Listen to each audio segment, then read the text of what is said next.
নমস্কার বন্ধুরা, আজ আমি নিয়ে এসেছি সজনে ফুলের একটি নিরামিষ রেসিপি, যেটা গরম ভাতের সাথে খেতে দারুণ লাগে।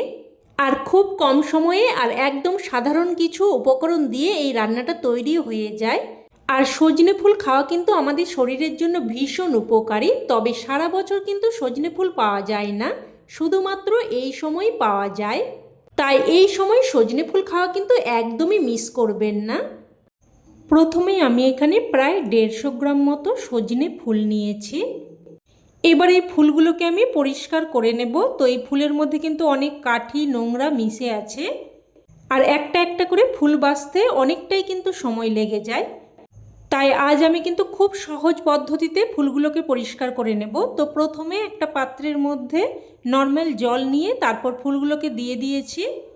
তারপর এইভাবে ফুলগুলোকে হালকা করে জলের মধ্যে ডুবিয়ে নিলাম। এতে করে ভালো ফ্রেশ ফুলগুলো দেখুন জলের উপরে ভেসে উঠেছে, আর কাঠি নোংরা এগুলো জলের নিচে রয়ে যাচ্ছে।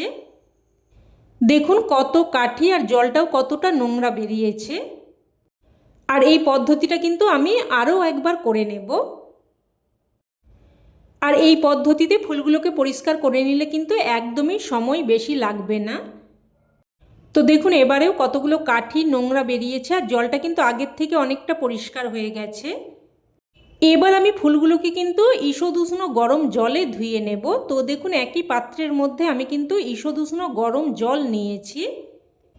এবার ওই একই পদ্ধতিতে ফুলগুলোকে দেখুন এই গরম জলের মধ্যে ভালো করে ডুবিয়ে তারপর ছেঁকে ধুয়ে নিচ্ছি। আর এবারে জলটা দেখুন খুব বেশি কাঠিও কিন্তু নেই, আর জলটাও কিন্তু অনেকটাই পরিষ্কার হয়ে গেছে। তো ফুলগুলো কিন্তু একদম ভালোভাবে পরিষ্কার করে নিলাম। এবার একটা ঝুড়ির মধ্যে ফুলগুলোকে রেখে জল ঝরিয়ে নেব। এবার আমি এখানে দুটো মিডিয়াম সাইজের নতুন আলু নিয়েছি। এবার আলুর খোসা ছাড়িয়ে নেব। আর এই রান্নাটা কিন্তু অবশ্যই নতুন আলু দিয়েই করবেন। তো আলুর খোসা ভালোভাবে ছাড়িয়ে নিয়ে এবার আলুগুলোকে কেটে নিচ্ছি। তো প্রথমে আলুগুলোকে এইভাবে গোল গোল করে কেটে নিয়ে তারপর দেখুন লম্বা ও সরু করে কেটে নিচ্ছি। ঠিক যেইভাবে আলু ভাজা কাটে দেখুন সেইভাবে কেটে নিয়েছি। তো সমস্ত আলুগুলোই কেটে নিয়েছি। আর এদিকে সজনে ফুলগুলো থেকেও কিন্তু জল ভালোভাবে ঝরে গেছে। তো সজনে ফুলগুলোও এক সাইডে নিয়ে নিলাম, আর আলুগুলোকেও ভালোভাবে ধুয়ে নিয়ে নিয়েছি। এবার আমি একটা মশলা তৈরি করে নেব। তো একটা পাত্রের মধ্যে নিয়ে নিচ্ছি প্রায় 1.5 চামচ মতো সাদা বা হলুদ সর্ষে। আর এই রান্নাটা কিন্তু অবশ্যই হলুদ সর্ষে দিয়েই করতে হবে। আর নিয়ে নিয়েছি দুটো কাঁচা লঙ্কা। আর ঝালটা কিন্তু অবশ্যই আপনারা আপনাদের স্বাদ অনুযায়ী দিয়ে দেবেন। তো দেখুন সর্ষে আর লঙ্কাটাকে একদম মিহি করে বেটে নিয়েছি। এবার আমি যেই কড়াইতে রান্না করব সেই কড়াই নিয়ে নিয়েছি, তবে গ্যাস কিন্তু এখনও অন করিনি।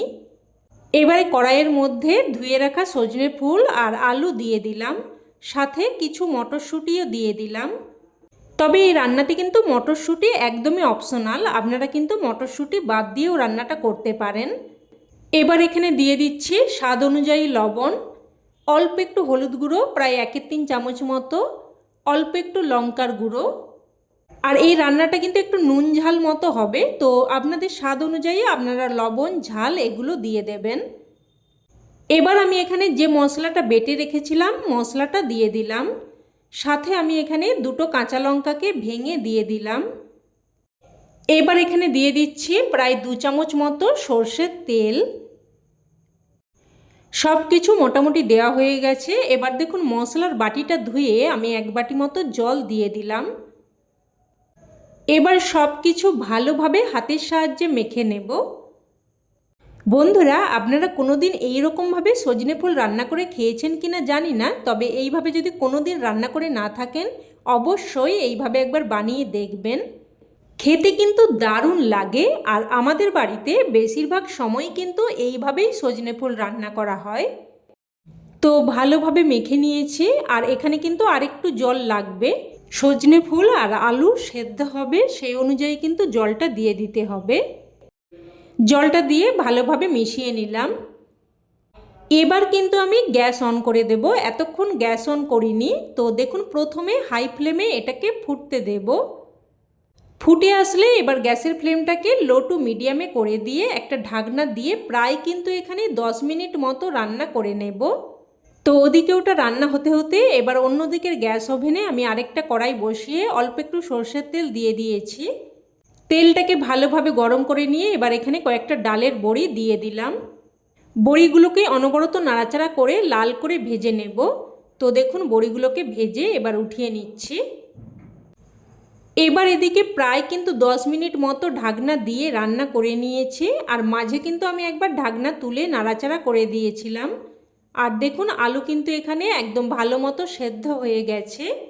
আর সজনে ফুল সেদ্ধ হতে একদমই বেশি সময় লাগে না। তো এবার এখানে দেখুন কয়েকটা আলু এইভাবে ভেঙে মিশিয়ে নেব। এইভাবে কয়েকটা আলু কিন্তু ভেঙে তরকারির সাথে মিশিয়ে নিতে হবে, তাতে করে কিন্তু তরকারিটা দেখতে ও খেতে দুই ভালো লাগবে। বড়িগুলো দিয়ে ভালোভাবে মিশিয়ে নিয়ে এবার এখানে সবশেষে দিয়ে দিচ্ছি 1 টেবিল চামচ মতো কাঁচা সর্ষের তেল।